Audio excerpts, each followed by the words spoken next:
Boa tarde, pessoal. Tudo bem com vocês? Bom, meu nome é Júlia e eu vou começar fazendo uma breve introdução para vocês a respeito do livro Por uma Outra Globalização, de Milton Santos. Na introdução, o geógrafo aborda a globalização diante de três questões distintas: a globalização como fábula, a globalização como perversidade e uma outra globalização.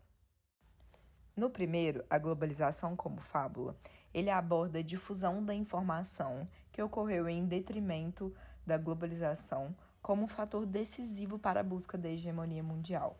Dessa forma, a repetição de culturas vista como dominantes contribuiu para o seu consumo exacerbado e a normalização desse cenário.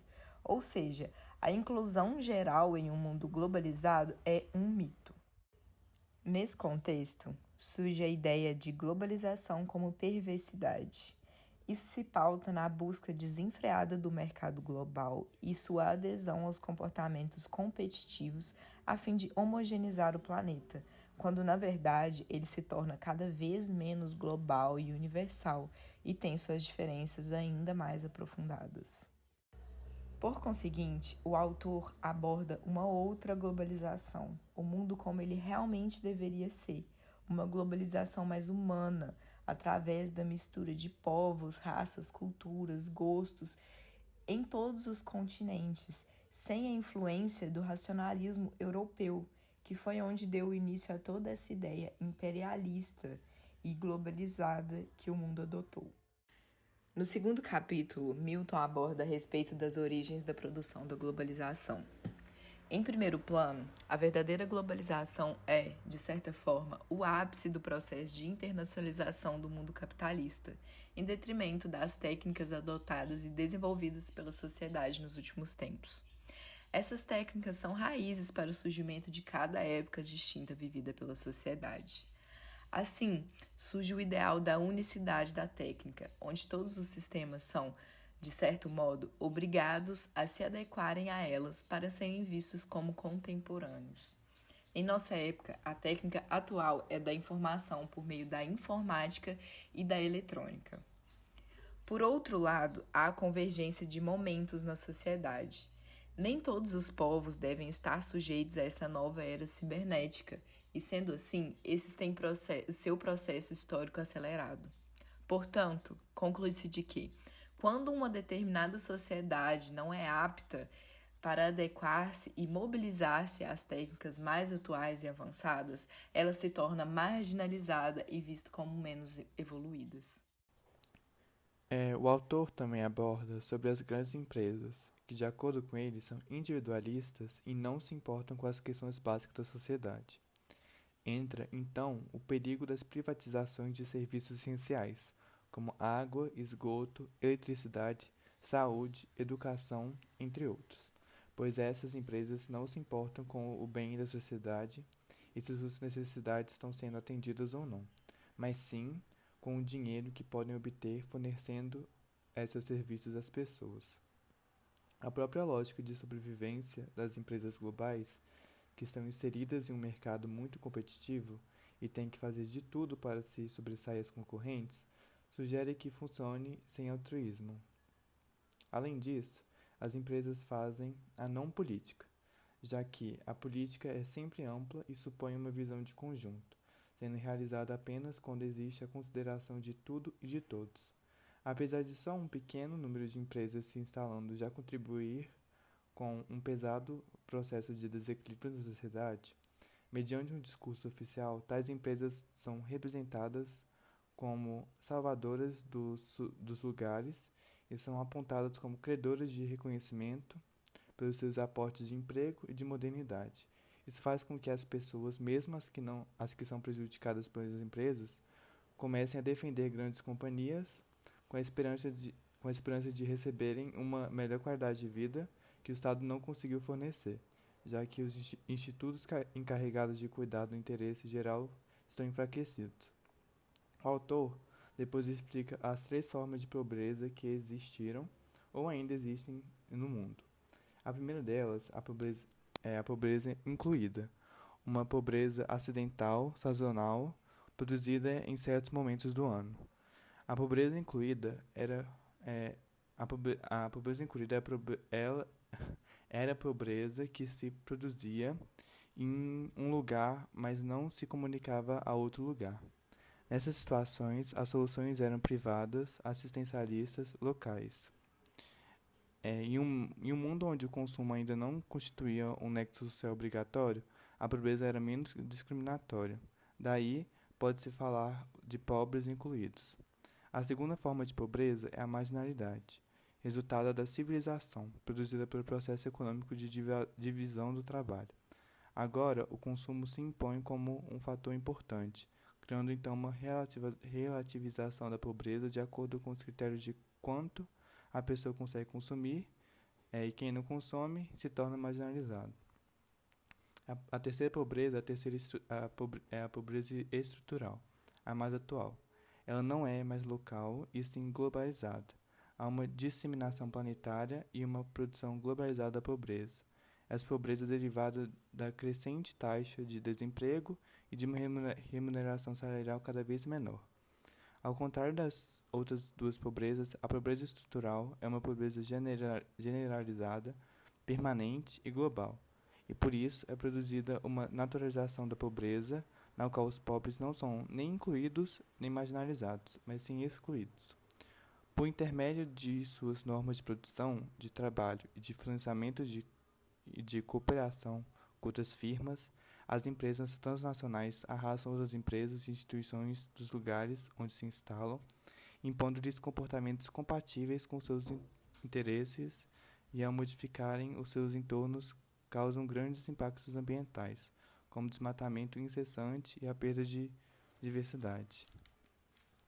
O autor depois detalha o espaço geográfico, explicando que, antigamente, os espaços geográficos eram preenchidos por pequenas ilhas de ocupação, o que foi se alterando com a globalização, que condensou a ocupação da superfície terrestre, fazendo com que todo e qualquer pedaço da Terra se torne funcional às necessidades da empresa, se tornando inteiramente compartimentada. Atualmente, a compartimentação são compostas por povos com diversas velocidades de produção diferentes, e as com velocidade extrema tendem a induzir os demais atores a acompanhá-las.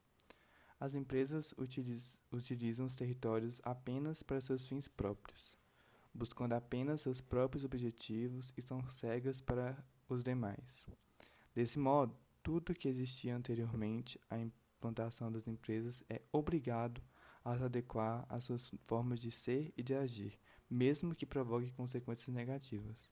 Depois, o autor aborda sobre a agricultura, que é um grande indicador de como as pessoas utilizam o território. Antigamente, havia uma relação íntima entre os humanos e a natureza. Já hoje em dia, com o advento das novas tecnologias, houve uma mudança no espaço geográfico e no modo de produção, tornando a agricultura científica. A agricultura atualmente, por ser globalizada, acaba seguindo as mesmas regras que regem os outros aspectos individualistas da produção econômica e acaba desempregando tanto os trabalhadores rurais quanto os proprietários, como uma massa de imigrantes para as cidades. Em seguida, Milton Santos explica a relação entre território e o dinheiro. O território é o chão mais a população, isto é, uma identidade, o fato e o sentimento de pertencer àquilo que nos pertence. Entretanto, o dinheiro é cada vez mais um dado essencial para o uso do território. No território, a finança global instala-se como as regras das regras, e as comunidades locais são obrigadas a se adaptar às macroagentes da economia global. A tendência é a prevalência dos interesses comparativos sobre os interesses, os interesses corporativos. A tendência é a prevalência dos interesses corporativos sobre os interesses públicos, quanto à evolução do território, da economia e das sociedades locais. Depois, eu fiz uma colagem abordando alguns tópicos do livro para melhor visualização do conteúdo. Nela, é possível ver dois planos. O primeiro, o de cima, é um céu com um empresário bilionário sendo retratado como um anjo, fazendo referência com o comentado pelo autor Milton Santos de que as empresas são vistas como salvadoras. Seus olhos são moedas, pois tudo que ele vê É mais uma oportunidade de ganhar mais dinheiro e, e um balão de pensamento reproduz tudo que ele pensa, que também é ele conseguindo mais dinheiro. No céu, é possível também ver uma fábrica e vários loucos de multinacionais que se aproveitam de tudo que podem, sejam pessoas ou de territórios, para lucrarem mais e expandir seus negócios. E depois, o segundo plano, que é o de baixo, é a representação da Terra, do que está abaixo da exploração das indústrias.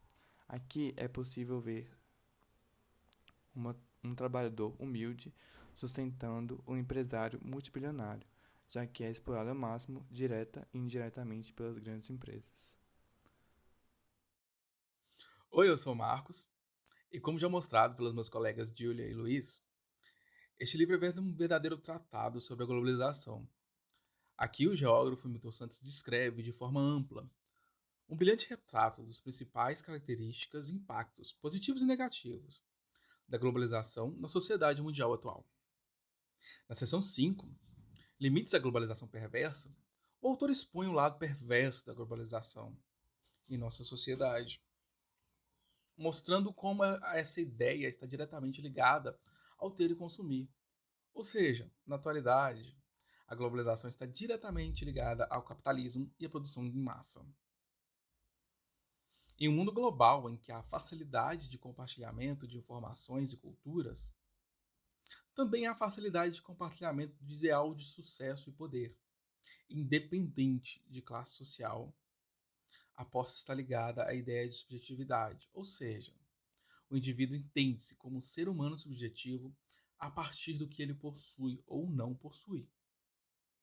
Aqueles que têm poder de possuir coisas, pessoas ou status sociais, veem essa falta, a falta de não ter algo, como uma necessidade a ser rapidamente, urgentemente suprida. Mas aqueles que não têm o costume de ter esse poder, compreendem a falta como algo do seu cotidiano. Essa ideia de consumo e poder impacta diretamente na cultura do sujeito, uma vez que as regras de sociedade, também livremente compartilhada entre diferentes culturas, buscam moldar o ser subjetivo. Aqui eu devo ressaltar que esse medo da globalização criar indivíduos de culturas uniformes cai por terra. Há, na verdade, um impacto entre o que é considerado regra e limite e o que é próprio da cultura de cada sujeito, gerando assim o que eu posso chamar de contraculturas, ou seja, esses sujeitos subjetivos inseridos nesse universo globalizado têm todo o seu conhecimento, sua cultura gerada durante anos, que impactam diretamente com essa cultura que é dita como geral, como universal. E eles não seguem esse certo e errado, eles seguem o certo e errado conforme a cultura deles. Então eles são conhecidos como ilegais, informais ou marginais, né, que estão à margem dessa cultura. A globalização também expõe as classes, àqueles que possuem o maior poder aquisitivo, os que possuem poder moderado, aqueles que possuem pouco poder e aqueles que não possuem praticamente poder algum.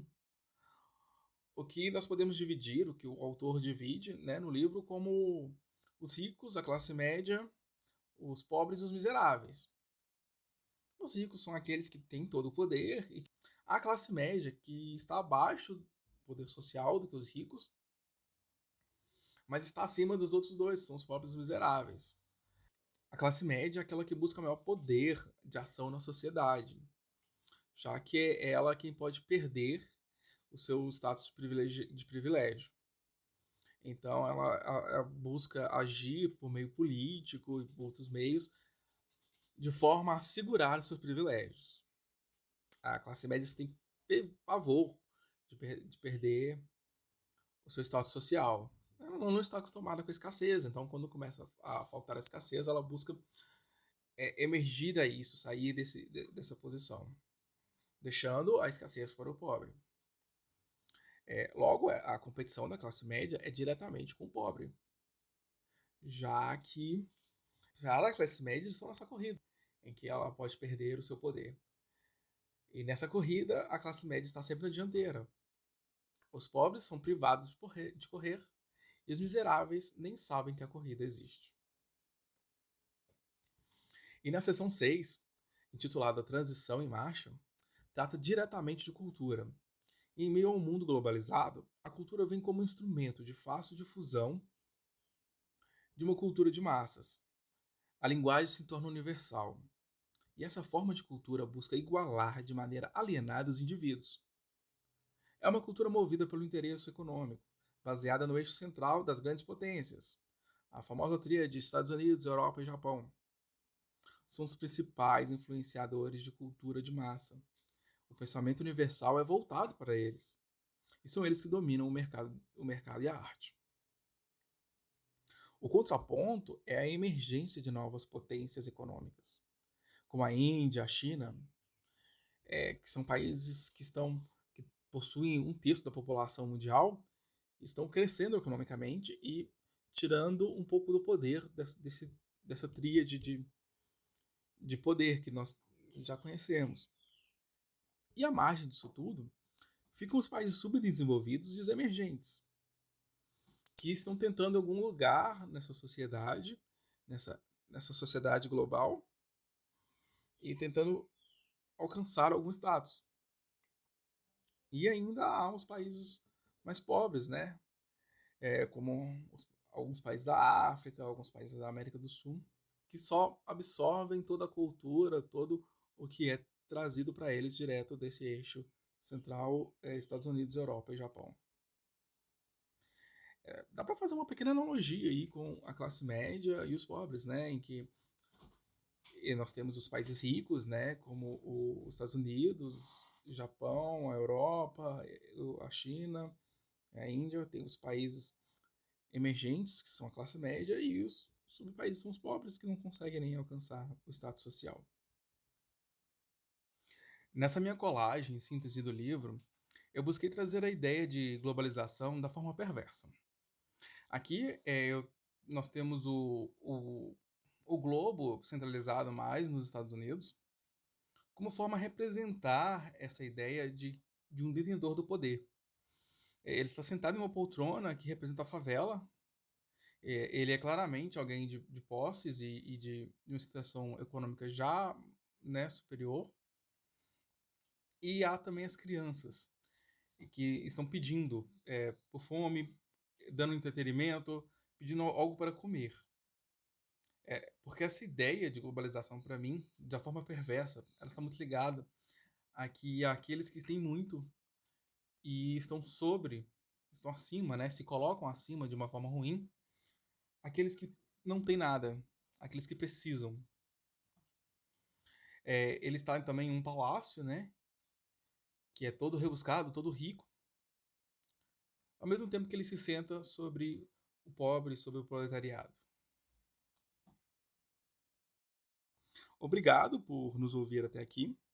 Essa é a nossa síntese sobre o livro, e até a próxima aula.